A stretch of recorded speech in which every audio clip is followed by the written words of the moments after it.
Hello, folks, and welcome back to the Solar Flare Competitive League Season 6.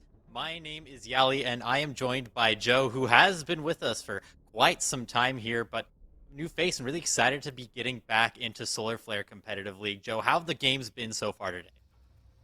Good. Fantastic. Doing great.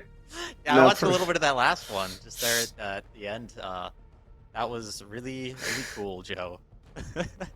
two pretty dominant games to say the least, but Yeah. hopefully we have a closer one here at the tight little game. We have a Deputy and Co, which is that ex-Wichita Wolves roster, and we have Make-A-Wish, who are playing with a couple of subs today. They have, I believe, I've heard. I know TPA is coming in. I totally forgot the second one. Rexavy. They're playing Rexavy. for Thank you. I Silent remember. and Creators. So Creators. there Yeah, you go. we Yep. got it. We remember. We're all good. The thinking tank is working, but I'm still interested to see how they play with two subs. Still two great players coming in. It's not like they're throwing in Mhm. two bums in there. It's two still very very good players. So still interested to see how they go, but it is something to keep note of while we're talking about it. But while we do have that, we do have the rosters ready for you to kind of take a look at. The ex Wichita Wolves roster: JJ, Kiru, Bino, Riot, and Bry. That core's been together for so long, but as of late, actually starting to really play into that potential. It feels like they've been together for so long and they've kind of, had that plateau where they're just barely missing out on that top level. But as of late, maybe finally reaching that top level and breaking through. But we'll see with SFCL how well they can really perform. Yeah, I'm really excited to watch those guys. I mean, obviously, like you mentioned, they've been around for a long time. Make-A-Wish, on the other hand, not quite the same tight core that we see with the ex-Wichita Wolves roster. That's Maxley, TPA, obviously a sub, Kicksrow, Butters, and Rexv as well, a sub. So, going to be a little bit more interesting watching. Maybe we might see something a little bit more puggy, or we might see something just really solid, sticking to the basics to make sure that they're actually capable of maintaining their cohesion as a team despite having two substitutes. Yeah, they do have two substitutes, and given that, it'll be big with what map we go to, which I also think we have ready. Definitely just really interesting, and given those bands, banning Theme, Sky, pretty default bans, I guess, for a team that is Yeah. playing with two subs. I mean, nothing really shocking right there. And we're going to Villa, which is, I would think, known to be an ex Wichita map. It's something they've been notoriously pretty good on for a really long time. So I think to me, they've kind of won those map bans. But hey, maybe there's things that have changed that I don't know about. I'm not as informed as I used to be. So but still, I think that map ban does go their way, and I mean, playing with their full five as well. It's advantage to me going X Wichita Wolves. Yeah, I have to agree. I don't think that the meta has changed that much on this map in particular. I'm not going to say it can be played in the exact same way that it has been for 2, 3 years, like some other maps that, shall not be named, but is definitely a little bit more of a stagnant map that if you have a good core and understanding of how to play it and how to do well on it, you're going to be successful. Excited to see what Make-A-Wish has in store for this map. Obviously, they left it up for a reason, and like you mentioned, they probably also know that Villa is very much a Deputy and Co. playground. But we're going to have to see if they actually have anything up their sleeve or if they just didn't do their due diligence in research.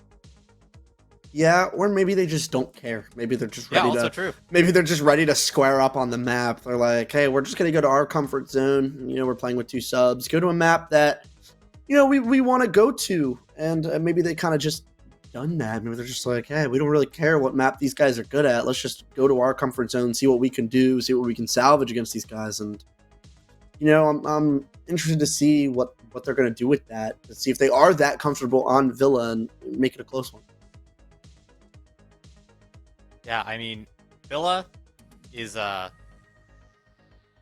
it's obviously not a map that is very particularly lends itself to stacks that don't have a lot of core structure in them, a lot of those basics.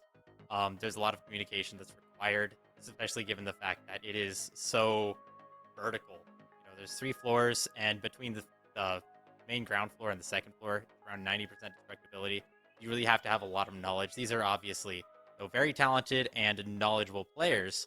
Hopefully they'll be able to make the most of that, coordinating between themselves and each other, however.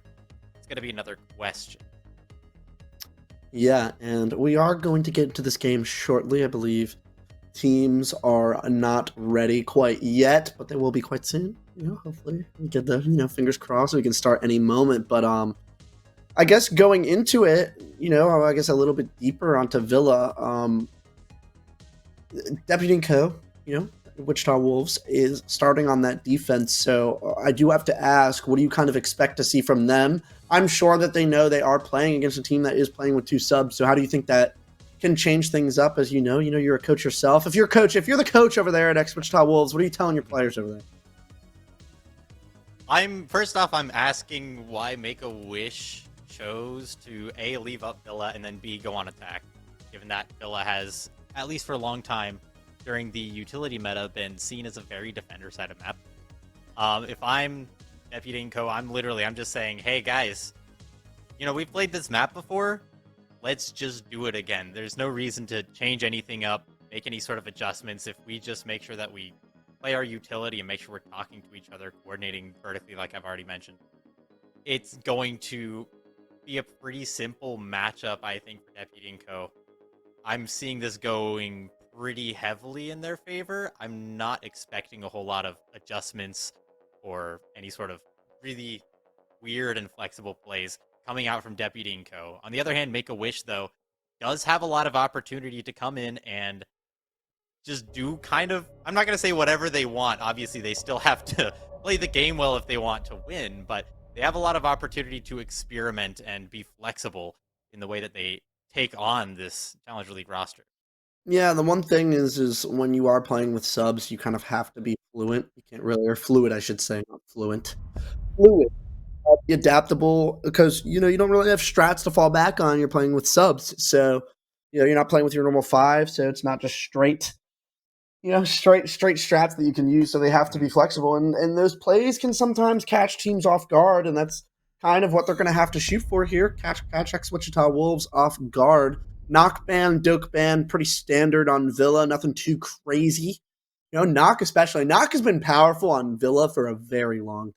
Like, even before Knock was really good, like on every map, I feel like she was very good on Villa.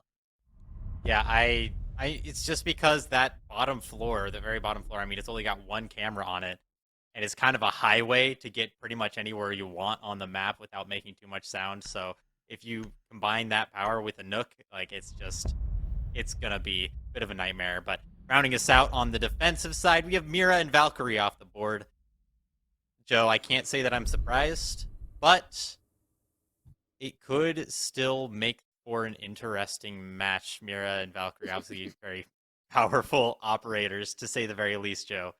And seeing them off the board, I think there are other options that could be used, especially when we talk about the fact that Solus is still up, not being brought here, but rather instead as Zami. An operator that has been banned on this map quite a lot, and I imagine you'll see why. I mentioned earlier that this was a very defender-sided map during the util meta, and Azami is probably the only operator that still really plays into that style of meta. So the fact that Deputy and Co. is bringing that, and Make-A-Wish is, at least so far, unprepared to deal with that in any way other than perhaps the Hibana or the Sledge and Diana's nades. This could be kind of difficult. This could be a tough operator pick and etc. to actually match up against during your first round. Dude, imagine if Zami existed during util meta. Oh, I'd rather not. I'm going to be entirely honest. Absolute chaos that would have been. But starting off with the AV defense, like you said, the Azami, we will see that kind of impact. Azami definitely, probably one of her better maps, I'd say, is Villa. Especially on that trophy statue site, but can be very good on this site as well, in this AV games. But, pretty interesting hold. They are going to go for this red hold. They have all the utilities stacked up for this red stairs. A little bit of pressure going on the statue side as well, so they don't give up that control too early. you don't want to just give up everything for free. You want to try and waste as much time as you can, just because you don't want to give teams a minute and a half, 2 minutes to really work on the site, try and make them work, make decisions with the time ticking down. You don't want to go too crazy, and with that Azami, you already see it. They're going to have to, clear everything out. The drones are in. They see that no one's over here, but those Azamis kind of creating some phantom pressure and just doing a lot over there. All that utility, the barbed wire. No C4s being used below, but that barb is going to provide some information that is needed for, Ex-Wichita to play around this red stairs. Yeah, 4 drones are already off the board, likely as a result of that roam, but Azami's going to be the first player down, Bunny Lover being Kicksrow. Going to find the first one and a second as well with a nice entry, although a kill also comes out in the other direction. Deputy and TPA both finding kills of their own. We find ourselves in a 2v4 in favor of the attackers.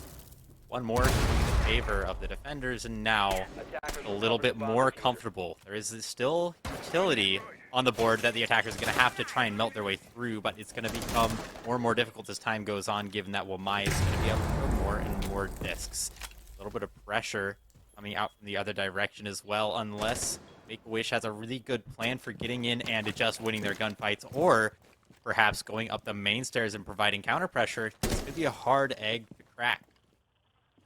Yeah, to say the least, for sure. But a couple of players that you kind of want up. You don't have the C4 to work with, but they've kind of switched this take and try and hit a C4. But without that information, not really going to do all too much. And like you said, the main stairs is going to be the push. That is where the case is.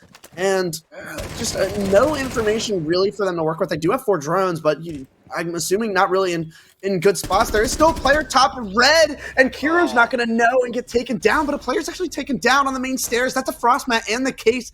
Bino isn't going to be aware of that and probably going to be picked up, so still essentially in a 1v3, but Bino, with time on his side, only 25 seconds left, still has site control. These players are still going to have to try and work their way into sight. Bino can isolate a 1v1, not able to win it. TPA comes out, close out the round, and Make-A-Wish get the opening attack round. Not how you were expecting that to go, Joe. Correct me if I'm wrong.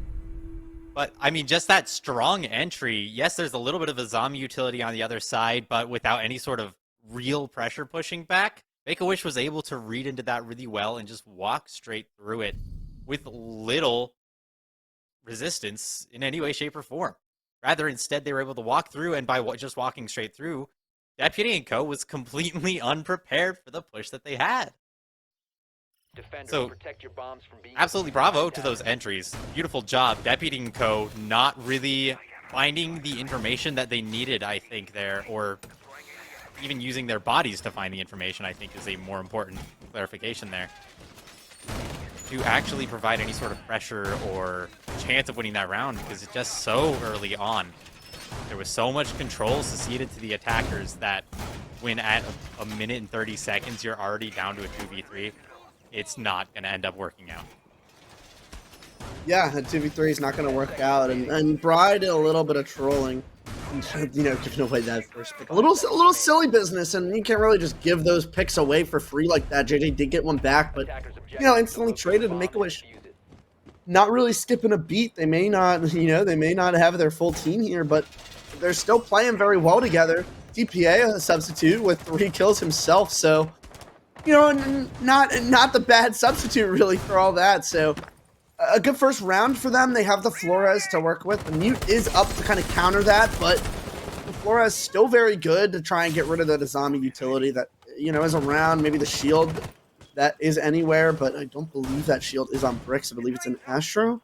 Not 100% sure where it is, and everyone looking for picks early. Not too much action going down over here, and leaving a player on the study side is kind of massive to make sure that nobody's lurking over there late. You don't want to give up that top red control because you're kind of just going to be pinched in sight, and just doing a good job. The downstairs, however, was forfeited, so Make-A-Wish is going to make a good use of that as well right here to try and see what they can do. That shield is pinked out. It is in Astra. They have the Flores to work with there, and like I said, Flores doing that damage on the Azamis that are over there, and just getting rid of them. That's 2 down early, and Make-A-Wish taking this control quite early. Yeah, the one thing I will say, though, about Ex-Wichita Wolves, the hold that they had during the last round, oh, there it is. That's going to be the first pick.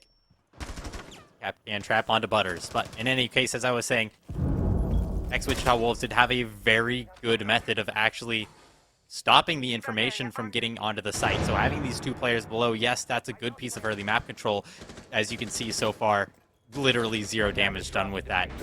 Seems though Maxley prepared to take that fight, and it happens. Maxley wins that one, but not before Deputy finds one in favor of the defenders. So still favoring the defenders, and not a whole lot of time to translate the pressure that you have downstairs up to the top floor. Yes, bathroom control is had. Yes, you have knowledge of some of these players, but with only a minute left and 2 more spokes still on the board, this is going to be difficult unless this push up Astro Stairs is successful. Yeah, and that player is taken down. 45 seconds. Got it down to a 3v3. They got their picks back, and they're going to make this execute through Astro if they can. Max working his way up the stairs, has assistance from TPA. The case is over on Bricks. The flash goes through, trying to do some damage. A beautiful shot from Kick. Finds a second one, excuse me. And it's just 2 kills. Bry left on his own. The man advantage given away from Ex-Wichita. And gonna go over a good decision to get over to his teammate Max, trying to hold here. Bry nicely tucked in a corner, playing the time right here. Not able to find the first. I lied. He does with the trade. Kicks. Gets the kill, closes out the round to 3v5 for Make-A-Wish. They close it out off the back of Kicks' play. Well done from them. I can't believe they came back into that round straight up. I 100% agree, and I think exactly where it turned around is when they lost that smoke. Obviously, your Astro control is going to be incredibly important. If the attackers have control of Astro, they basically have control of the entirety of Trophy, because there's all sorts of sight lines through there, and once you actually take control of Trophy, there's almost nowhere on the site. I was standing in one of the few spots that there was safe, but the beautiful shots as well coming out from Flores actually even out and even give the man advantage in favor of the attackers. That really changed the game for the attackers. Beautiful shots.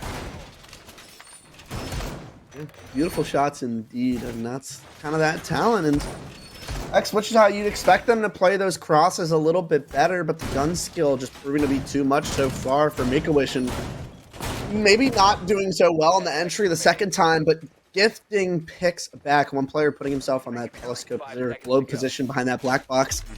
You know, getting himself stuck, and Bino, instead of holding that passive angle, you know, there wasn't information on him, and he ends up swinging out, gives himself away to Maxley, and, you know, some ill-advised picks, and it's just not great situational awareness for Ex-Wichita, but off the back of that, you know, it's tough.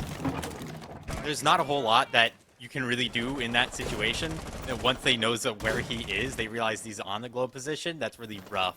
And you need your teammates to actually be able to go and get aggressive and try and dig you out of that hole, or else exactly what's going to happen is going to happen. In any case, we are on to the next round. And quick entry coming in from the basement. It's Sledge. That's Butters. 2 death last time from running through a Capcan trap. Not trying to do it this time, but instead he'll die to Bry. First kill on the round at only a minute in, and going to be into the favor of the defenders again, but that hasn't meant a whole lot during the last couple of rounds. And JJ does get taken out on site. He will be confirmed. TPA finds that kill to equalize the round, and getting that wall open, JJ cannot be getting picked that early, but they do have upstairs control, and I don't think Bry is aware that this player is in, but Max gets taken down. I'm not sure quite where, and Bry not aware. He's just sitting there again. Absolutely no awareness. That's the second time in 3 rounds that Bry has just been, pardon my language, but completely clueless as to where the other team is. And a second kill for Kicks. 8-0 right now. TPA has found himself in sight a little bit in the blender. Bino finds the first, knows that there's a player inside of Kitchen. The C4 goes in. Bino finds another one and Kicks, who's been absolutely brilliant so far. 8-0, has to try and find the kills, and I believe those vertical holes will be able to find him the kill if he peeks the right angle.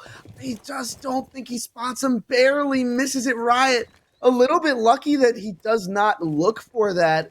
Kind of sitting under the holes, but not too much. And information, I believe, is over here. No, the cam isn't up. I think that I hear him here. Yes, he does make his position known. No cap cans over here in Riot. Not picking this. He does end up turning kicks. A little bit of work here to do. He knows that one player is on Tetris. I think he knows where both these players are. He does it. Riot closes out the round. A little unfortunate for kicks, but Wichita do close it out. Bino, great plays right there to make it happen. Brings the advantage right on back for them. And Wichita give themselves a little bit of a lifeline, put themselves on the board. Tough situation for sure for Kixrow. Being in a 1v2 is never going to be easy. He had knowledge a little bit on where one of the players was, but the double swing was prepared. So going to be difficult for you to actually get in there and take care of that. In the meantime, though, there was a lot of pressure coming up from the basement in the earlier part of that round, and generally speaking, that was unsuccessful. Yes, there was a kill to even out the man count, but even after they moved into the site, there's just not enough pressure from that one direction, or rather two directions, coming up through Pantry and Mud to actually prevent the defenders from fighting back. And we saw that with that C4. Being able to play on the Tetra position was absolutely the end of that push for Make-A-Wish. And because of that, it'll be the first round on the board for Ex-Wichita Wolves. It is something that we want to see, I think. I mean, obviously, you want to see the best team winning here, and the fact that Ex-Wichita Wolves has only now taken their first defense on Villa of all maps, a little bit concerning. That being said, they do have some steep competition, and Kix has been absolutely having the game of his life. Let's just... Yeah, I don't think, to be honest with you, I hate to disagree with you here, I don't think Villa is as defensive-sided as you're making it out to be. Okay, that's definitely not so much anymore. It used to be, but... Yeah, it definitely was. Yeah. Especially during that Uto meta, but now that it's not, it's a lot more gunfights, and, you know, off the entries, they need to be doing a little bit better off of them. And they're giving up a lot of control. Make-A-Wish taking that control quite well, don't get me wrong, but, you know, they're just... not doing a good job so far on these defenses, but a big couple of plays and a big little bit of a bounce back for Ex-Wichita. They needed something like that, and Riot getting aggressive here. That's the power of the Azamis. I believe Habana's on it, but is there a mute chamber on that thing? Where'd that Habana pellet go? No, there isn't. No. Okay. Well, in any case, Make-A-Wish has brought the... What? Whoa. Ooh. I love how we have the same reaction. That zombie is still there. But as I was saying, Make-A-Wish has brought the correct utility to try and deal with this zombie. Obviously, between the Habana and the floors, they've got plenty of explosives to just pop those keeper barricades. A little bit of counter pressure coming in from below, no doubt, later in the round to try and sneak their way up. Astro, as we saw last time, while the push didn't come out, a beautiful shot did onto the player, onto Globe, and that forced a little bit of uncomfortability upon all of the defenders, which let a gap for the attackers to flood in. This time, though, the defenders are looking to try and prevent that. Like I mentioned last time, a little bit of aggression from the teammates might have saved for these players, and now the aggression is coming out. Yes, there is a trade going out really fast, but there's still a player downstairs that seems like Make-A-Wish have no clue about in any way, shape, or form. Cool. I think they do, and Butters does get a kill on Dry. The flank coming in, but they are aware of it. JJ going down. That smoke is great. Kix finds the kill right all by himself. He finds one kill, but he runs into a Nomad. A great execute from Make-A-Wish, giving themselves a nice little lead here. So well done from them, and Ex-Wichita is just starting to crumble. Again, this is one of those situations where Astro control is had, and that's it. Right? And yes, they made a good decision to try and get the aggressive play, but you kind of have to treat it in some ways with the way that they're pulling off of that, almost like an attacker, where you need to vacate and make sure that you can stay alive before anything else, so that way you can come back and actually make your retake. Without being able to do that, I mean, you see what happens, right? Make-A-Wish is now leading by 2 rounds on their attacking side. And Ex-Wichita Wolves has chosen to return to AVG. This didn't go all that great last time, as a Bunny Lover, aka Kixrow, had a really fantastic entry. I think, though, if Ex-Wichita Wolves is willing to apply some pressure earlier on in the round, the entry that really just started off this whole match on the right foot for Make-A-Wish, could be denied, and that could mean a very different defensive round for Deputy and Co. Yeah, and I think it was said in chat. It's a very good point. The blue hold is just not fantastic at Astro. If those are not aware of what blue is, it's also another name for Astro, and they're just giving it up. And every time they're just leaving statue completely. There's just always a player on triple wall, and they're not doing anything to clear it, which is fine. You don't necessarily need to. And they're just giving up Astro control, and that's where the execute has gone both rounds, and it's clearly not working for them, and something has to change. They can't continue to do the same things. The adaptations have to go in, and if they don't do it, the lack of adaptations really could be the killer for Ex-Wichita. They have to try and change something, because right now Make-A-Wish is kind of piecing them up and tearing them apart. Here goes that entry again. No pressure this time by utility or players. Kick throw. Already in board with literally no pressure. Ex-Wichita Wolves are going to have to do something about this pretty soon. Bry on the roam. Maxley with the Jackal.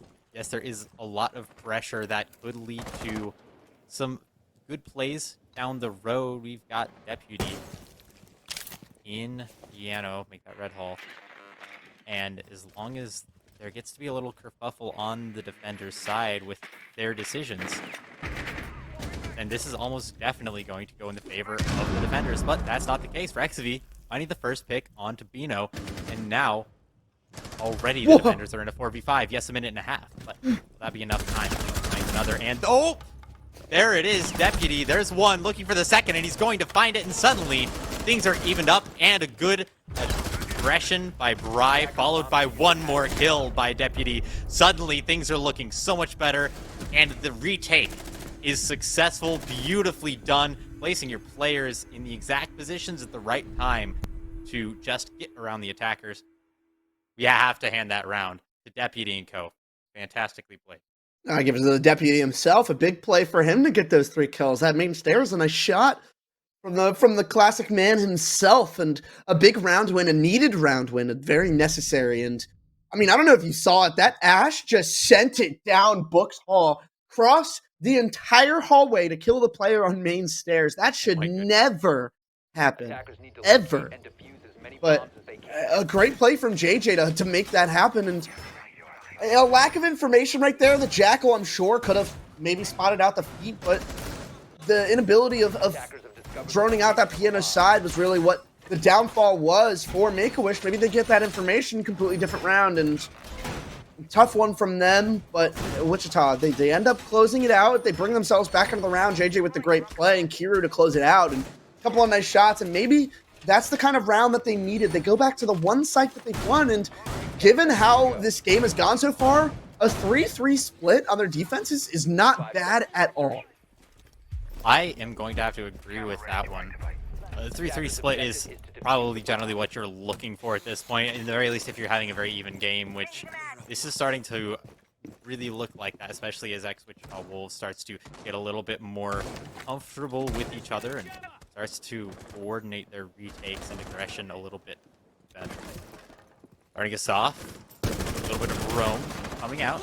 Actually taking down that main door, more likely than not just to cause a little bit of counter pressure, because TPA, he's already in 90 and he's got this cut off. But the players know where he is.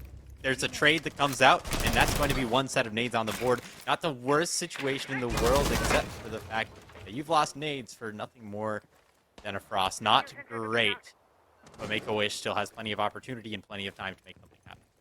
Yeah, plenty of time, and a good entry engagement, I would say, at least. And does find him. He does find him. And that player's actually going to be stuck. There's a big gunfight going on here. Rex, a beautiful shot onto Bry.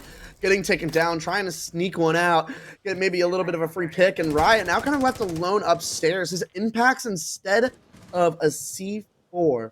That's going to be interesting to work with. Bino does have one in that. This round, I feel like, for me, is going to heavily rely on whether or not a C4 hits, and he just finally throws it up and not able to hit it. That's going to be rough. We saw last time that a C4 was really what found the pick onto the player that was getting ready to plant, denied the plant, and now not having that C4 in your pocket, that's going to be rough. There is one saving grace, obviously, outside of them just playing well. Like, clearly they are already Bino with a nice pick, but one additional saving grace is that they do have Capcan traps up. If those aren't spotted out and shot, that could make it pretty difficult. That nade? No. Yes, it is going to land, and he just sits there. Now, Bino is dead. We find ourselves at a 2v3 favoring the attack. Yeah, and Butters does find his way into Memo. JJ just not able to get there in time. I don't think his position is known yet, and he's just free-firing. Not able to find the kills. Kicks, closes out the round. A 4-2 attack split for Make-A-Wish. Still, with how it's going, a 4-2 isn't necessarily the worst thing for Ex-Wichita, but, I mean, with 2 subs, being able to win 4 attacks is not something that's easy, and off the backs of the plays from specifically Kicks, TPA getting the entry picks, Rex winning a big gunfight onto Bry. They're just winning the fights. Ex-Wichita, you could be a better team, yeah, but at the end of the day, you have to win your fights. And at the moment, they're just not doing that. Yeah, this is an FPS after all. You do have to shoot back if you want to do well, and to your point as well, the fact that they're doing so well with 2 subs, I mean, one of them being Rex, who currently is 2-5, but one of them being TPA, who is certainly holding his own. They're doing a very fantastic job. Their coordination is there. They're playing directly into the meta of really just making sure that you have pressure in every direction that you can to try and manipulate what your opponents think and the information that they have. They're just playing it perfect. And I don't think there's really a whole lot to say about that either. And yes, they are 100% winning their gunfights. X-Row is literally 12-3 on the half. Literally got the 2.0 KPR. Seriously impressive. But even without that, I think Make-A-Wish is just playing this meta in a really fantastic way. And Ex-Wichita, while yes, they have had some really nice moments of brilliance on some of these retakes, I just don't see this going in their favor, considering how much ability Make-A-Wish has shown to dial in and to play things well. Nice little pre-play C4 right there, and hopefully netting a kill. It's in a good spot, and very spread apart Wichita Wolves is right now. Just doing a good job at spreading themselves out, not necessarily giving away what their push is going to be. And this pressure over here, I think they're going to know that this push isn't going to come in, and Kicks going to hop out, finding the kill on Bino for free. You have to be aware that a Solus is on the board, and another early pick. Kicks 13-3. We talked about Eddie from that old LG roster having a great game last game, separating himself from that old roster and shining on his own. Kicks doing the same exact thing right now. You gotta think, imagine what was going on in that LG camp, for them to just be doing so well apart from each other, but just doing a great job at getting these picks. Butters taking some damage over there. Kicks getting over back to site to try and help, but TPA finding a kill on that study Balk. Max taking damage. TPA does get taken down by a nade from Bryant, evening up things a little bit, but still in a disadvantage. Like you mentioned before, this does tend to be a pretty gunfight-heavy map, and that's exactly what we're seeing. We saw Make-A-Wish just more than prepared to take gunfights on attack, and now they're doing the exact same thing on defense, making the swings, and now that they've given themselves the advantage, they're playing into that advantage. They know they don't have to swing. They know that Ex-Wichita Wolves is going to have to make the first move, and if they walk into their utility, it's not going to happen. But there it is, JJ finding the first. This could be the first of many, is now much of Make-A-Wish is forced to start returning to the site. Here comes Kixro, though. That's a monster you don't necessarily want lurking around. He's able to maintain his position below, though, and do enough damage from there, perhaps even stopping a plant. That could be all it takes. Only 35-ish seconds. I believe there was a C4 coming out from the mute. That's not going to find it. And JJ does have the information on red. He knows that it's clear, and they're going to start just running in, try to maybe get a vault plant down, and they have the control. JJ has this red area. The Solus is still below, and JJ going to make the play. He's pushing it. The Solus on the scanner. JJ hits the shots. The Solus does hit the deck. The bomb going down. The retake coming in, but it's too late. One C4 going out. It does hit. still, both players on this red side, a big pick to get it to even the odds. You're going to have to try and really get in there, and they could just sit on the bomb if they want. Rex trying to take it. He taps it. A beautiful shot from Max to make it a 1v2. Ryan finds the first, but Rex closes out the round. The shotgun, too much for Riot. Make a wish, 5-2. A great retake from them, and Wichita not able to close out the round, doing such a good job at the start, but that player inside of Study not able to survive. He's not able to get there. That C4 does take him down, and a big pick from them to not have to worry about a player inside of Study. That pick as well onto the Solus, really, I thought that clinched the round for them, but then suddenly with that C4 flying out and a beautiful shot as well from Warden, I mean, what are you gonna do? Like, you're just fighting into these absolute monsters that are 100% prepared to put a bullet between your eyes. Right? Need to locate and These guys are nuts, and even if you put them in a position where they should not be able to retake, they're just going to do it. Absolutely fantastic play for Make-A-Wish, and yes, we could talk about playing the meta, playing aggressive all day long, getting under the skin of Wichita Wolves a little bit, but they're just shooting good, Tex. They are shooting good. That is a fact. And they are shooting good. You know, they don't even have the deputy on their team, and they're the ones that are shooting good. The deputy is kind of frying. You'd expect the certain players on Wichita that should be shooting to be shooting, but I mean, I don't know. It's attackers are moving out to locate a bomb. a little spawn peek. Oh, I like this. I like this. Little bit mistimed, but that's okay. I like the effort. Still trying to push the pace this early in the round and this late in the game, and not slowing down at all. They're making sure that they're still pressing the pace, but I mean, we'll see what happens. We'll see what happens. But Wichita, this is a big round for them. They have to take one. A 6-2 hole, I fear, is a little bit too much. Yeah, I think a 6-2 is a little bit tough for anyone, especially when you're on attack. That's a lot of pressure. Not to say that this is, like you mentioned, it's not particularly attacker side, but it's still a lot of pressure going up. When we're talking about a fact that a team has a zombie on the board, EPA playing pretty aggressively in Master, it's gonna be really hard to clear him out of that. Well, just as I say that, so hard to clear him out. Yeah, so hard. We call that a caster's curse. We have so much power over here. Where was that run out? Was that even a run out? Is that Study? I don't know. What I do know is Kicks Rose 14-4. Dude, it's true. Going huge, and Rex starting to make a play, not able to win the one on a Bry. Bry hits the second one. Max not able to get the kill. A 4v2, but Butters finds another one, making it a 3v2. Round starting to get close, and Bino, Bry, and Riot all down to them to try and really bring these rounds back. And Bino, a nice shot to hit it. Butters brings it down to a 1v2, and slowing down the round is Riot. Not trying to get picked here, and Bino taking some damage, but so is Butters, down to 1 HP. They have the information. They know where Butters is. And the info, yeah, the drone, it is right there. Please leave it there and take the fight. You know where the man is. You do. It's true. Right there. Butters trying to act on what he has, trying to find an opening, but not getting one. Not able to convert on that opportunity, and Bino finishes up the kill. Wichita, a much-needed round victory. I think we're starting to see a little bit of this effect, where you switch over to attack, and like you mentioned, Make-A-Wish was winning a lot of their firefights on attack. Now we saw a round where Ex-Wichita Wolves just started going off on attack, because it's not any stretch of the imagination to say that the attackers have the better guns, Joe.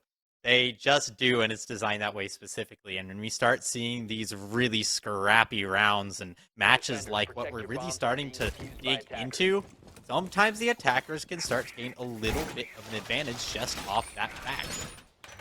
Hopefully, Ex-Wichita Wolves is able to really dial that in, and we can continue to have ourselves a really good match on the board. But Make-A-Wish is able to clean it up. It's going to be off the fact that they have a good understanding of how to play in a meta where aggression can be your best friend. aggression is most certainly your best friend, and Unpredictability. yeah, and Wichita finally kind of using that to their advantage. They finally 5 seconds. did something about the aggression. It felt like they were a little bit too slow. They're actually taking fights. Attackers are moving to defuse a bomb. Slow it down. Make sure you take your time. Not going that way. More aware of it this time. Like that Riot is doing this, and it looks like they're going to take a cross, switch things up a little bit. I like the adaptation, making sure they don't give them the same look twice, and looking for that Solus, maybe that Pulse. I'm sure that they may have been spotted out before the round started, and a nice little change up over here. I like that a lot. A call from JJ, perhaps, maybe Riot, whoever made the call, to try and take a cross this time. I believe that's what they did last time they did Dining, if I'm correct. Or wait, no, they didn't even attack Tiding. What am I talking about? How much different is this going to be given the fact that they're taking it across? There's a lot of utility that is dedicated to a vertical take because that's exactly what everyone does these days. Everyone, except for obviously in this case, Ex-Wichita Wolves. Taking it across, they've got a lot of map control already and not a whole lot of knowledge that this is how they started taking. But Maxley, having taken up residence in the basement, is actually able to provide quite a bit of information. I've never actually seen a Pulse played like this, but I love it. That is so genius. They just have to make sure that they can actually react off of that information. Yeah, that's true. That's true. That info is only It's as like good as putting the a one's Pulse using in Bankable, you know? Yeah. Like, it used to be really powerful just for the information, but then at a certain point it was like, well, you can't necessarily always swing off it. You just you're like, oh, there's a person in server, you know? It doesn't do a whole lot for you, so we'll have to see how it plays out. Yeah, in a minute 20, not much going down. No real control for Wichita, and Rex does find the opening pick on Cure. I believe that was in Piano. I'm sure it was a nice shot. It seems like a long-range fight for him, and I believe everyone has fallen off from upstairs, and the quicker that Wichita has figured that out, the quicker they can kind of do their vert and really make sure that, they have a time to execute. And there's still 2 C4s, though, on the board, and Max finds JJ. That's also case down, and 3v5, so not a lot of time, I should say. 40 seconds left, and nothing really going for them. No control, no case, no man advantage. Wichita, tough spot to be in. 30 seconds left on the round. Wichita has to crack the egg. They've got some vertical to try and find some kills, but Capcan Trap is going to be the first one. However, with the aggression by Bride is exactly what we saw last time. That really led to a good position. Bride finds the second, but there's going to be a trade, and now he's in a 1v3. Nearly finds the third. Knows basically where most of the players are, but not enough. The Azami is able to sneak in behind him by the oven and clean up that round in favor of Make-A-Wish, and now it's really cutting it down to the wire for Deputy and Co. Yeah, and finally calling a timeout. Maybe a little late, but I mean, they have 3 more attacks to go with, and they've also seen every single site now, so that's a good thing to be able to, talk about a lot. They have a lot of things that they could talk about, and I think, I don't know, it really just depends on what they're going to be going with, what JJ has cooked up. The more that they can really get done here, the more they can talk about their attacks, I guess the better. But if you're in that call right now, like, what are you telling them? How are they going to adjust to be able to win these next 3 rounds? 100% it comes down to the aggression. I think in this situation, Make-A-Wish is able to get around where Ex-Wichita Wolves is playing and win the firefights based off being unpredictable. If you're able to start gathering more intel and making sure that you're really taking advantage of the intel that you have, I think that could start spelling a little bit of a difference, because so much of Make-A-Wish's everything right now is just trying to be as unpredictable as possible. They can get the intel, get in, do what they need to do, or alternatively, get in and do what they need to do before Make-A-Wish is really able to fight back. And we might start having a game on our hands. The question is whether or not that's what JJ said. Obviously, we're in a meta right now where there's no single correct answer. I tend to lean a little bit more to the aggressive side with the way that I coach and talk about Siege, but other teams don't, and especially with the core as, battle-hardened as Ex-Wichita Wolves, they might have a different idea of how they should be playing this game, or even how their best game is. Yeah, and we haven't really seen too much of their best so far, have we? No, Not unfortunately. much. Expected a little more from them, especially on Villa. But hey, credit to Make-A-Wish, especially Kicks going over there, 15-5, being really the difference maker in that. You know, in that department. And the way that I always kind of say it is, when you have someone popping off like that, you need someone on Wichita to step up and to counteract that. Somebody has to take down Kicks. Someone has to be the guy for Wichita to really get them back into this game. And if they don't have anyone step up, it's going to be a quick end for them. So hopefully we're going to see one of them. Right. It has, but he has to keep it going, because you do look over there, he's still only got 8 kills. Yeah, he's still negative. You know, gonna have to really pick it up. He does have a good weapon in his hands, G36. Could do a lot. Kiru as well on this really extended roam, and there's gonna be enough information. This is kind of what I was talking about. Getting the information, and they're looking to find the advantageous firefight on it. Kiru gets aggressive here, which he does. That's gonna be the opening pick. That's exactly what I was talking about. Making sure you get the information and aggressing off of it, using your advantages the second that you get them. Very well done by Ex-Wichita Wolves finding that opening pick. Yeah, but they need to build off of that, right? It's not the first time that they've had the opening pick. They've done it before, but they haven't been good at closing out rounds. And to me, the next 30 seconds are going to be really important. Can they get this 90 control for free? Can they not get picked by this Solus that's downstairs? You know, there is one player, they have that info, but there are 2 players below, and it just really depends on, and they're actually going to push these players out below. This is the opportunity for Make-A-Wish to get themselves back into the round, and if they give something away, Wichita, it might be another loss for them, and not just a round loss, but a match loss.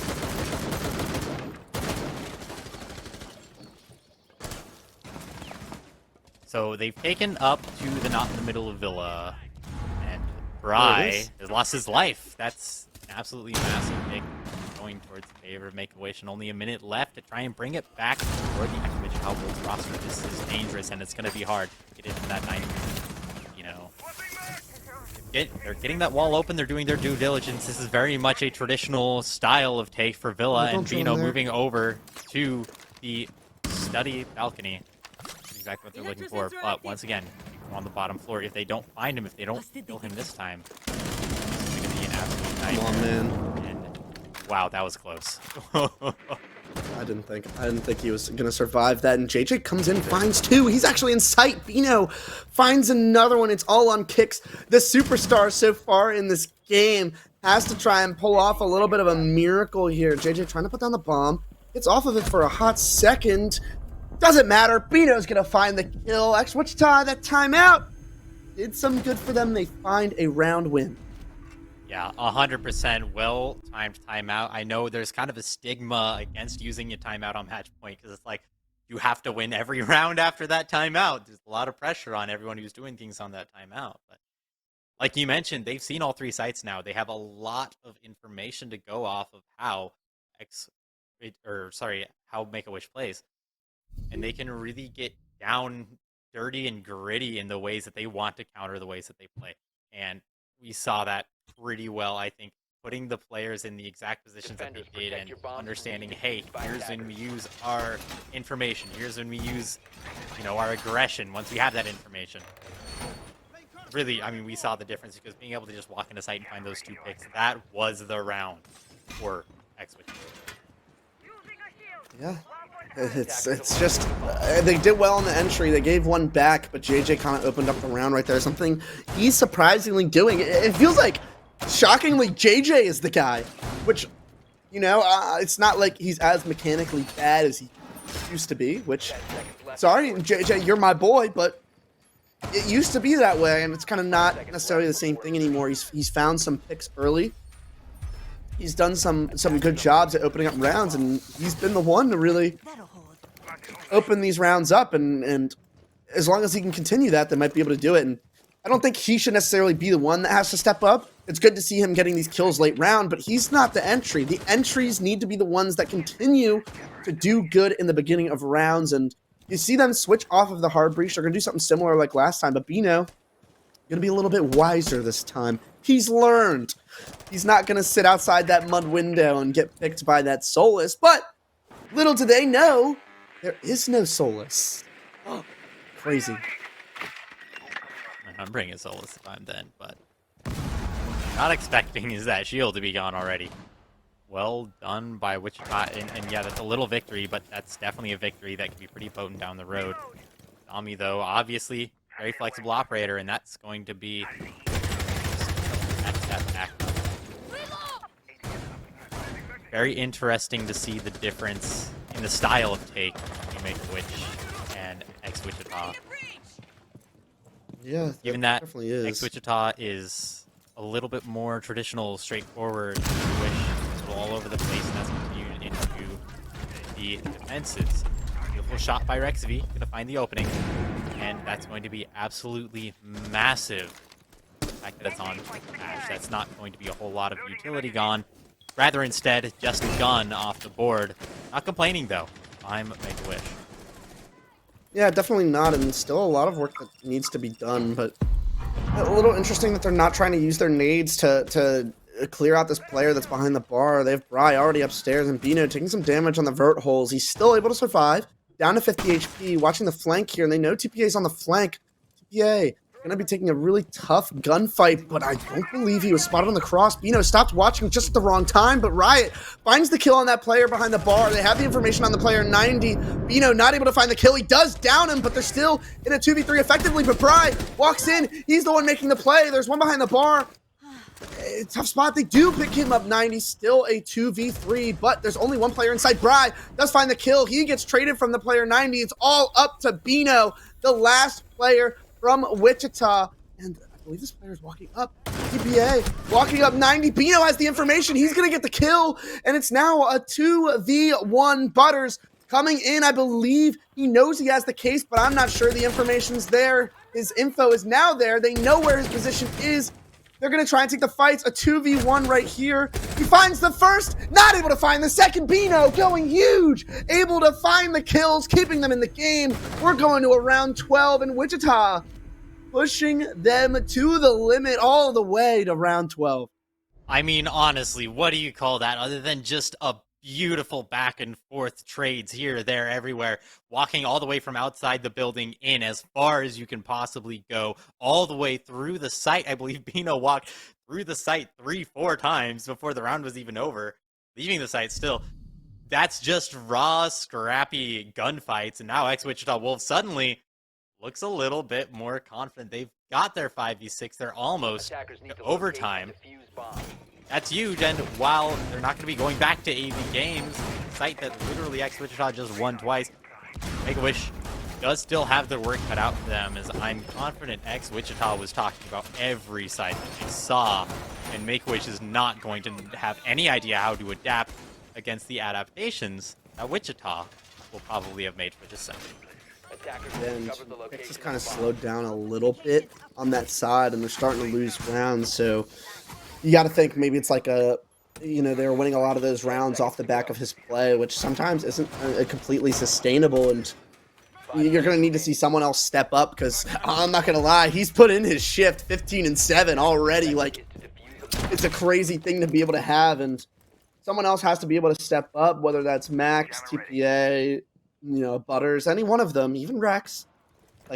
Any one of them, and I think it was a big pick. The mid-round, last round, Wichita looked like they were stumped. They had a man disadvantage. They lost the entry, and it looked like there wasn't really any way of them getting back into the round, but they got the opening when they killed Rex and got all the control that they needed, so well done from them to be able to get it, but they were kind of gifted that pick back when maybe they shouldn't have necessarily been able to. And Solus also not being brought again, which is another interesting one. They were doing so well with the Solus, and not being brought out is definitely interesting.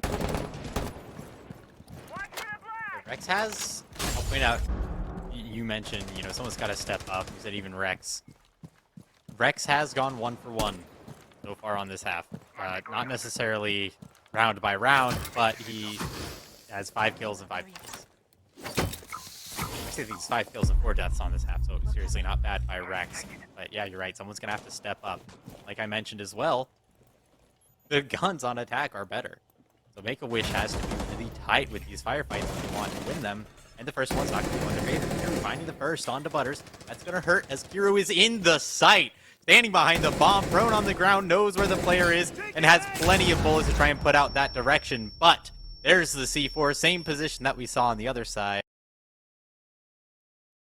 A good entry and a good distraction for Ex-Wichita Wolves. I'm not sure there was enough capitalization on it to actually make that a healthy play for Deputy and Co. Yeah, and what's interesting about it is, they may not have been able to take the sight off of the back of that play, but it kind of forced a couple players to rotate off of those positions. But Max, a beautiful shot onto Bino, a minute left, and Max is still in a really good spot here. And once again, Wichita is starting to slow down. They need to try and capitalize on a mistake that Make-A-Wish makes, because I'm sure that they'll make one, and this looks like the chance to do it. Bry catches a player out of position. Max, who was stuck there, now back to a 3v3. 40 seconds left in their first round lives. Currently backed against the wall. KJ making his rotation. Looks like they're going to make a playthrough memo here.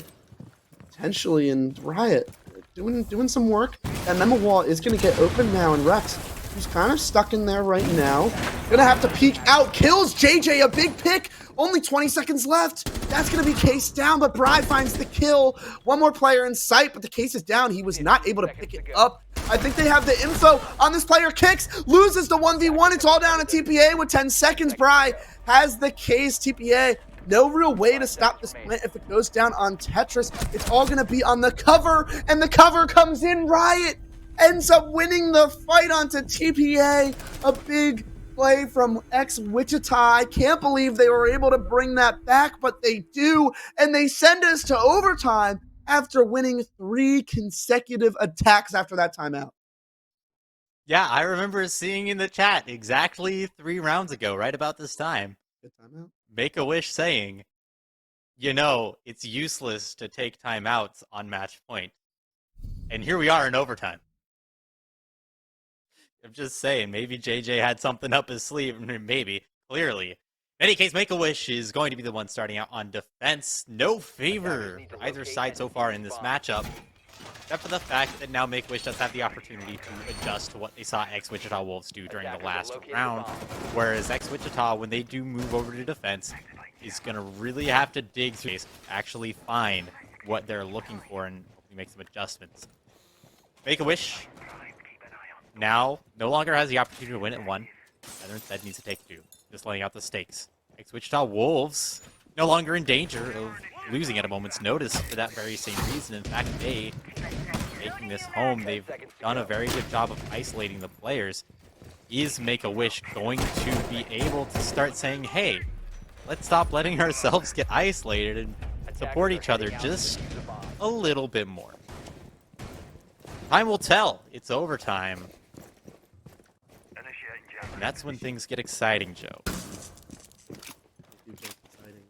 I think Wichita's really gotten used to the pace that Make-A-Wish has really been bringing, and they're going to go with another horizontal take here, kind of similar to what they did, but Make-A-Wish is going to be a lot more aggressive on this hold. They're actually pressing across the map at the moment. Butters taking a fight, not able to find it, and the Ayana going to look for a nade and tries to hit one above, not able to find it, but Brian, nice shot, able to hit it, gets the opening pick onto Butters, caught out once again. Not able to find it, and the information coming in as well, able to find out where a couple of these players are, and the line call comes in, the ping's going out, and the player forced to fall back, and Bry doing a good job, taking the space, doing what they can, and that is how you take space and counter the pressure. Gather intel, isolate, and aggress is the absolute motto Ex-Wichita Wolves has been taking. 1 kill goes out, though, taking out Bry, that monster that we've been seeing, just a little bit here, peeking his head out, but it goes back the other way, so Ex-Wichita is still able to maintain that man advantage. DPA is as well a very slippery snake. They are trying to gather information, but there's only so much to be had. And only 3 drones left on the board. That's rough. That's that's difficult. And now suddenly you're going to find yourself face peeking into a team. Oh! in the complete other direction, likely a Mozzie drone there in that living room. There it is. Evening it up. Now Ex-Wichita Wolves has a little bit more of a molehill ahead of them. Again, like I mentioned, without the intel that they had before. One pick goes out. EV2. 1 minute left on the clock. Ex-Wichita, they have an opportunity here. They do indeed. Another attack round potentially going their way. And Hicks, watching this hallway here, doing a good job of trying to cut off, but he's kind of isolated on his own. And Wichita going to decide to not actually push him. 2 players go down. It's now a 1v2 for Riot. He does get the kill. He now has site control, and he does have Case. Hicks comes back to site. Doesn't have a C4 to work with the bomb. Starting to go down. Hicks does know that. It looks like he's going to start to advance a little bit, trying to bait him off the plant, but he doesn't. Riot, a little bit wiser than that. He's a little bit smarter than that. Takes some damage. Able to start the gunfight. Hicks still has to push in here. Riot has 2 angles to watch. He doesn't have the info. He's not completely sure where he's going to have to watch from. Hicks takes some shots as well. Riot puts him down to 1 HP, takes some damage himself, down to a deagle. Still a ton of time, 20 seconds. Hicks not aware of the push. Riot clutches out another round, 4 straight for Wichita, and they put themselves on match point. For the very first time in this map, Ex-Wichita Wolves has taken the advantage in terms of round count, and they are on a roll. 7-6 now. Like you mentioned, match point, only 1 more to go, and they've got defense. It's dining and kitchen. Never mind. The Aviator Games. Joe, forgive me if I'm mistaken. They did not win this site once. They did. They did? Okay, well, I forgive me then. But in any case, Always forgive me. Aviator Games. So we're going to be seeing potentially the last round. There is still that opportunity for Make-A-Wish to find that aggression if Ex-Wichita Wolves is unable to actually rely on information that they're gathering. They haven't brought a whole lot. They have barbed wire, pretty much, and 2 beepers for their little bit of advanced warning, and obviously the default cameras as well. They're not going to be able to rely on a similar strategy that they used to win the attacking side, and I will say win. They just won, what, 4 attacking rounds in a row, and they were down a whole round going into the attack. So yeah, I will say they won their attacking side, and it was off of being able to go in, finding the intel, and aggress off of it. And so if they're unable to do that on this defense, we could be seeing max overtime, Joe. We could. To say the least. Yeah, they're not able to adjust to Make-A-Wish did do their first half. Bry also in the first time, the round that they did lose this site, kind of was a silly goose and gave away that free pick. So a very early pick as well. So hopefully he doesn't necessarily do that. That's maybe one of the adjustments that, you know, they should make, because he did that twice to give away picks on their defenses, and he's kind of stepped up. He's locked in a little bit. So is Riot. All the players on Wichita starting to step up, and Hicks, like I said, has slowed down. He's still having a hell of a game, but no one else really stepping up in his vacancy. So someone's going to have to, and Wichita put themselves on match point. They seem like they've made the adjustments. However, they haven't had that defense, so we're not 100% sure on what we're really going to be seeing from them. 2 minutes left. A lot of utility coming out from Butters immediately. That's 3 floors drones off. But a lot of utility as well off the main stairs, so there is going to be some kind of push up there. Kickthrow looking for the first. Doesn't quite find it. And now just looking to aggress into this knot. If he's able to do some damage here, that could be the start of the end for Wichita Wolves. Or rather, start of the end of this round in the very least. But instead, they're going to be taking their time. Make-A-Wish wants to gather the information. They want to know exactly what they can do before they start doing it. And Maxley here, downstairs, nades in hand, really looking for these picks. He comes out. Gonna find it. Not quite. Does it do a little bit of damage? Bad. Maybe enough. No picks yet. Still 5v5. Only a minute left on the board. Yeah, just a minute left. Kuru does go down. Rex, a big first pick. A minute left. Still a ton of time. That vault wall is now open. Bry now hits the deck. A 5v3. They're not able to get through this. believe Rex, however, still has stuff to work with, and JJ goes down. 2 players, I believe that is. 1 player going on main of Max. A beautiful shot. Bino left on his own. A 1v5. Players going to start going. Not able to find the first 2 players over there, and he does get taken down. Final round. 7-7, round 15. Giving up the early pick, it feels like whoever gets the entry is winning these attacks, and Make-A-Wish, a good bounce back after losing 4 straight rounds. Make-A-Wish there demonstrated a fantastic ability to analyze the situation and make sure that they are going to win. They did a very good job making all those entries onto the site. I don't think I need to tell you that because you watched it with your own eyes. It was a flawless round. And as you mentioned, a very good bounce back after losing 4 rounds. However, we're switching back to the other side. The attack has been favorable on this map so far. And now, rather, Make-A-Wish has to defend.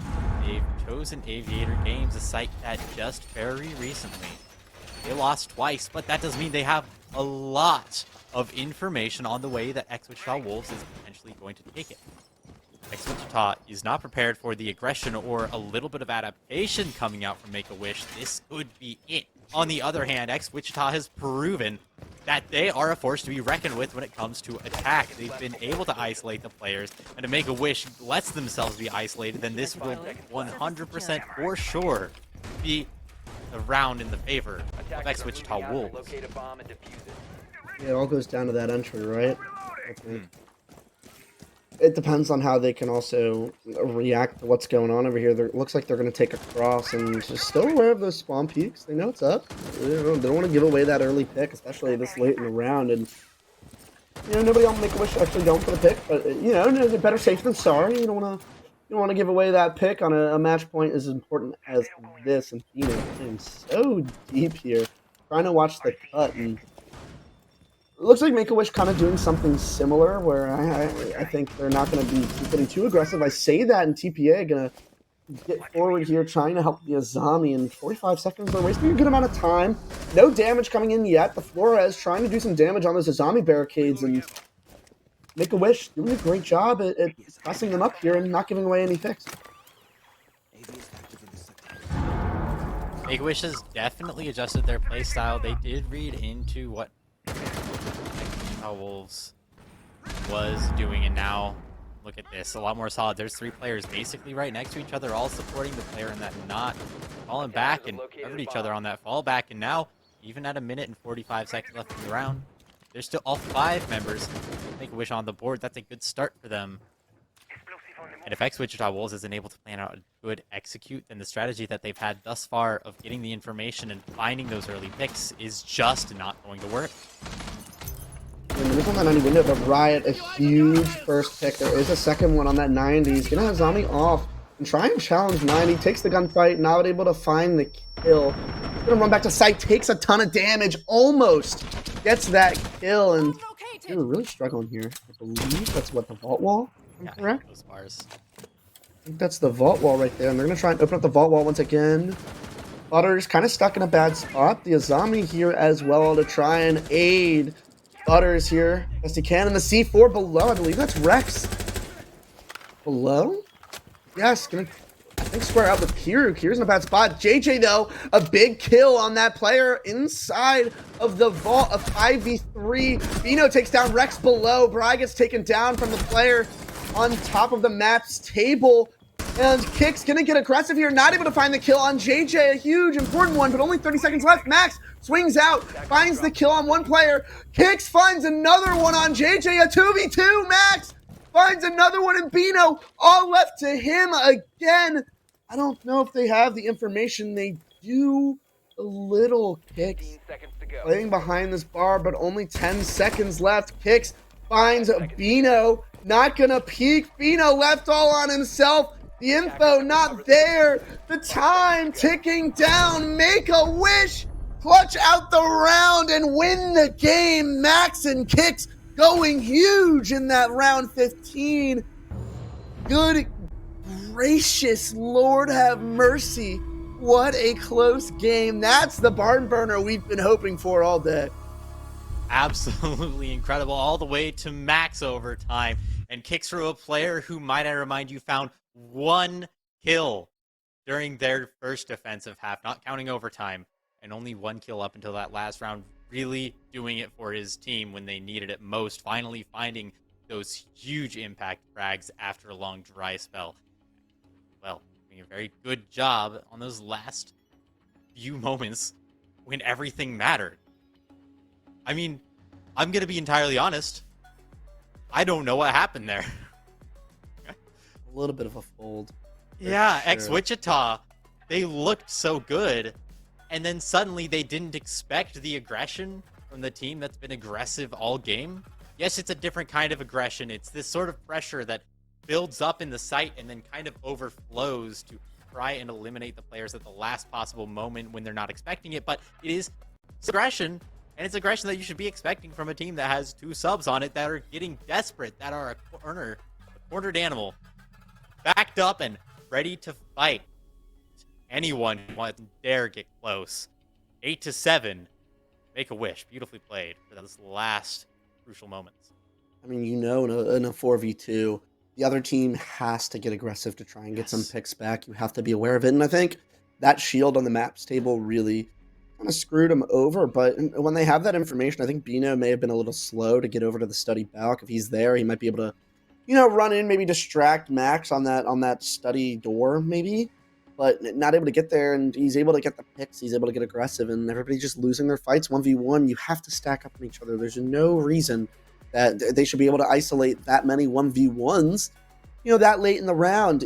Obviously, that shield provided them problems, so they couldn't really press up too far. But at the end of the day, you cannot ISO ones like that, and they end up paying the price for it. They did a great job to end up getting to that point to be able to send us to around 15, but they just weren't able to close out the round after going up 7-6. And I suppose I do have to give Wichita a lot of credit because I'm going to level. They simply did not play all that well leading up to, the first 9 rounds of the game, and they really brought it back and showed us what they're actually capable of. If they were able to hold on to that and start off right from the beginning, this may have been a very different story, but they didn't. And that's the fact of the matter is you have to guess which team is going to be the better on a very specific day. And that team is the team that's going to win. And today it was Make-A-Wish, and they deserved it. 2 subs going off like that. Really just incredible work by them. Yeah, their subs played well. It was Kicks kind of going crazy. He was the one that went crazy. Max played very well as well. It was they're mainstay players, but TPA and what's it called?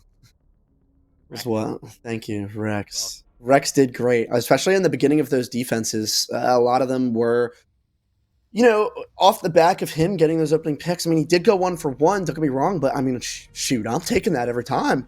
Yeah. From him, so he's able to work those picks, even though he does get traded. That's like I said, an exchange that I'm okay with taking every single time. So he had a great game as well, and we do have an interview ready, finally at long last. Able to not have to talk too much more about the game. We could get it from the voices of the players themselves. And Max, my boy, how are you doing? That's how you good, feeling Joe. after that win? I'm good. It should have been a 7-3, but we made some mistakes. But we got the W. So yeah, there was a little bit of a karma after saying, a useless timeout. They come out hot after the timeout, but you guys do find a way to close the game. You had 2 subs. How did you did you change the way that you guys would play at all, knowing that you would have 2 subs? Or you just did your normal stuff? No, we honestly just pugged the whole thing. Honestly, going into the game, it was just to have fun with the 2 subs because we weren't expecting much. But once we were up 6-3, okay, this is our game. And then we went 7-7, and I knew we were gonna win the game 7-7 because JJ always chokes on Villa 7-7. He could have been in CL, but he lost to Pox on Locks in a 1v2. So I knew we won the game when we got to 7-7. But that's tough. That is tough. Sorry, JJ. My bad for I love that. JJ. But I will say, Kicks played fantastically. Where's my shout out? I think 17. You did. I'm just saying. I'm playing. Nah, Kicks was a beast. Kicks was a beast today. Kicks definitely helped out a lot. I will say I do have one thing to say. You guys started off before that timeout bringing Solus on your defenses, and then after the timeout, you opted to not use her. What was kind of the thought process on that? So the Solus was good, but when we started going to AV and we needed more like utility, and then, but honestly, it didn't even work. We still 2v5. Like utility didn't even matter. I don't know. Like we wanted more we wanted to make them burn more and like use like more team coordination from them because they were just kind of like they got away with too much. So that was the thought process, was dropping the Solus and like the Oryx and stuff like that. But yeah, I don't know. We did some tomfoolery. So Yeah, well, it's a little tomfoolery, but I mean, you end up closing it out at the end of the day. All you got good experience, and I will say, after you guys lost, you went down 7-6. What was the mindset like? Was it like you still had 100% belief, or was it like, all right, everyone, shut the fuck up? it was lock it was a in? little it was a little discouraging, but like once we found out they were going AV, I knew the round was gonna be pretty easy, and like they're so spread out, like they don't really work together, and so it's easy to like take ones that are beneficial. And once we had like the 5v3, we were good, and then going to the 7-7, I knew we were good as well. Even if it was a 2v5, I smiled. I'm not gonna lie. I love that. I love that. Well, last thing, anything to say to anybody? Any shout outs? Anything to say about any other teams? Any future? Hopefully, like who do you want to play? Anything like that? I want to play Poison. That's what I want to play. And then other than that, GG's to all the teams, and look forward to playing everyone. Awesome. Well, thank you. Nice job on the win. Definitely good Thank you. performance from all the lads over there. Big one to come out with 2 subs, and good luck throughout the rest of the way. Thank you, Joe. Love it. Such a close game, and I didn't even realize Max had 17. Yeah, that's wild. That is just wild. Snuck up on me. Yeah, right? No, I mean, honestly, just what a good game for me to jump back in on for SFCL. Super glad to be back in here and cast it. Like, this was such a fun game to watch, really. Yeah, they brought it back for sure. I was a little afraid. We were going down the same trend that we were last time. It was going to be a quick 7-3, but they locked it in. They just weren't able to close it out. And sometimes that happens, but I mean, that slow start definitely hurt them. Maybe they're able to bring out a couple more defenses. We're not in that position in the first place, but it was a slow start on both sides. They went down on their defenses. They lost their first 3 or 2 attacks, I think it was, right? And it's just a tough spot to be in, to have to come back from that. But too little, too late. They were able to bring it down to the wire, but if they have a little bit better of a start, maybe they're not in that position. Yeah, there are 2 statistics I'd like to point out on here, and that is the fact that the entry score is exactly what we see in terms of the overall round score. Wichita Wolves is at a -1 overall across the team. And across the team, Make-A-Wish is at a +1, and that shows in their round score as well. The other statistics I want to point out as well in the entry, the Rex is 4-1 on entry. And that's pretty impressive. Like any way you slice it, I mean, being in 5 separate entry engagements is pretty impressive. Being 4-1 on those as well, I mean, fantastic. He was, I believe, kind of taking the role of a support player here, which kind of throws me off a little bit. But in any case, I mean, he did his job. Clearly, they won, so really, like, once again, that's a shout out to all the subs on that team. Like, we have to hand it to him. We have to give him a little bit of Yeah, we said that too. Rex was finding his picks early, and he may not have stayed alive for the entirety of the rounds, but he definitely making his presence felt, which is more than you can ask for someone that's subbing. And I mean, they looked very free flowing. I mean, that like Max said, they were pugging it, but they were doing a good job of that. They weren't, giving up too much. They were kind of taking advantage of a lot of things, which, Wichita, they were right. They were playing a little bit spread. They weren't really trading out too well, and that's literally why they lost the game, is they weren't able to trade out well, and they're 4v2. So it was definitely what caused them to lose. But we do have one more game, the final game of our first round, and we will be back after this a little short break for our last game of this first round.